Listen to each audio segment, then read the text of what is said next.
All right, YouTube universe. Welcome back to The Naked Truth. Yeah, welcome back to the channel once again. We're going down the Larry Bird rabbit hole. This one was recommended to me by one of my commenters on the channel, so we're going to bang it out.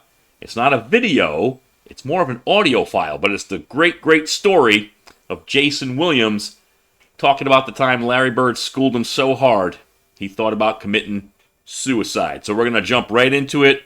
Don't forget, before we start listening, like, comment, and subscribe. Give me more links in those comments, boys and girls, and we'll get to them, all right? Let's enjoy the show. Here we go.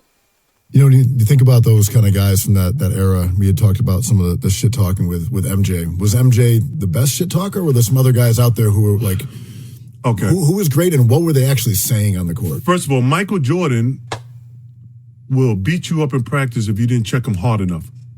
Charles Barkley will beat you up in practice if you check him too hard. See the difference? Yeah, all right? I see the difference, best shit actually. talkers in the NBA. Larry Bird was one. I will never forget, this is a great story. So I live in the Lower East Side, and we have a bridge that separates pretty much the white from the black. It's the Manhattan Bridge. The Italians and Irish live in Knickerbocker. We live right across. You don't cross Allen Street either which way. So if you were fighting with the Irish and Irish Catholic and Italians, you can just cross Allen Street. They had to stop. And the same, vice versa. We had respect. And they were all Larry Bird fans. We were all Julius Erving fans. So all growing up, I used to cry every time Larry Bird got the best of Julius Erving. And I was just like, and people don't know, what gave you a drive to make the NBA? Silly stuff like that. Because I used to take a ball right after the game and go down with tears in my eyes. And what's different than basketball and football is you can go down and you don't need other teammates. I can play against Larry Bird every day. I got 60 points on Larry Bird, and my crazy imagination ends me up in so much trouble and everything else. But so when I finally got drafted and I got... Lord, who didn't do that as a young kid growing up, right? I did it almost every day, almost every weekend. I'd watch the Celtics play whomever, and I'd grab my basketball, and I'd go to the court, I'd go to the YMCA, and I'm Larry Bird in my mind, and I'm playing against Magic, Jordan, and all the greats. We all did it. Kids' imagination. Play against Larry Bird, and I knew everybody in Knickerbocker, all Irish, Catholic, Italians were going to be watching, all the brothers and black and brown people going to be watching on this side. I was like, all right, second game in the NBA. Here we go, baby. Here we go. Showtime. So I get there, and Charles Barkley comes to the game hungover. You know? You can smell it on him. The boy smells. And I'm sure it wasn't Charles' first time coming to a game hungover, if you know what I mean.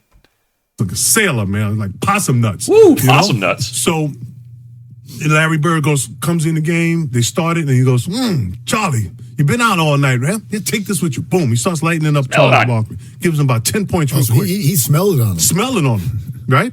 So then he be look over our coach, Jim Lionel, as he backpedaled back, Larry Bird. He goes, give me somebody else.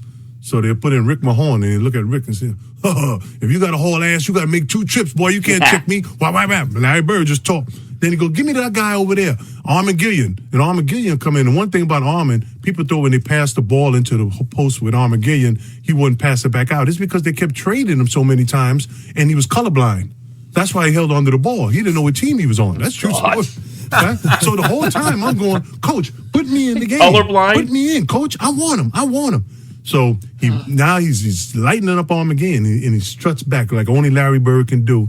You know, he trotted back, he looks over at the bench, and he goes, hey, Coach, put the rookie in. I was like, yeah, put me in. You better not hope you don't put me in. And then Jimmy goes, Jay, go get him. And I go in, I go, yeah.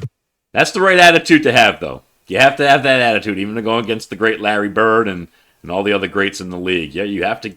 I'm ready. Let's go. I'm going to lock you down, Larry. I'm doing it. I'm ready. Let's go.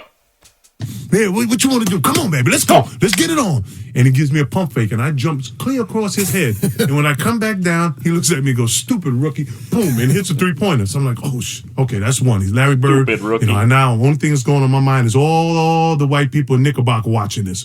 Right? So I'm like, okay, the next time I'm just going to play him this way. I'm not going to jump. And he's laughing. His third goes, you're not going to jump against the Birdman? Whap! Hits another one. So 6 points. And now you don't know what to do. So I go, shit, now what do I do? So I'm caught between the fart and the shit. So I'm just, I'm like half jumping, half jumping. I look like a damn orangutan. What to do? Now I'm panicking, and he just gives me a pump fake, crosses over, hits another. Got 9 points now, man. 9. And it's 3 straight times down. So I'm starting to think when we run back down, maybe I shouldn't play basketball. Maybe I wasn't that good. Maybe I should have been a brick mason. You know, what the hell am I doing here? I can't go home now. If this guy scores one more bucket, I'm thinking suicide. It really was. I was like, what the? That's how bad. So I went back down, and I was like, well, I bet you can't take me in the post. He goes, post me up. 5 down, he calls. Why? Why, Jayson? Why would I have to be being lit up for 3 threes in a row? You go up to him and say, I bet you can't post me up. What do you think's going to happen here, man? They throw the ball in the post. He pump fake, goes around and dunks on me. There it is. Now I'm like, oh, shit. I got dunked on by a white man who's on the end of his career. Can never Larry go home Bird. again. It's a wrap now. The only thing Now on you my know how mind Julius felt. is Mayflower. Trade And me. you know what Mayflower is, right? That's the moving company. 1-800-Mayflower. I got to move out of the neighborhood. And then he just gets another one. And now he ends up with about 14 points on me. And I'm like devastated. So the second half starts.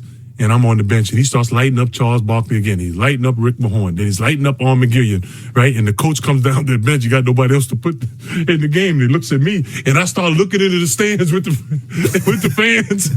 I wouldn't give no eye contact to Jimmy Line and the coach. And I'm like, please, don't put me back in there with that white guy. Please, whatever you do.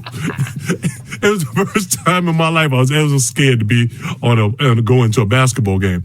So fast forward about 6-7 years later, I make the All-Star team, and he's our coach. And when you make the All-Star team, you go in and they have your minutes on because our Eagles are so big, and people think there's coaching that goes on in that game. Oh, in the NBA, there's really no coaching. The NBA is 80% personnel. That's your team. You watch an 10% All-Star coaching, game today, you think 10% there's luck. coaching going That's how on? you win games. Come on. But you go in and minutes are on the refrigerator, and I go in and I say, hey, how you doing, coach?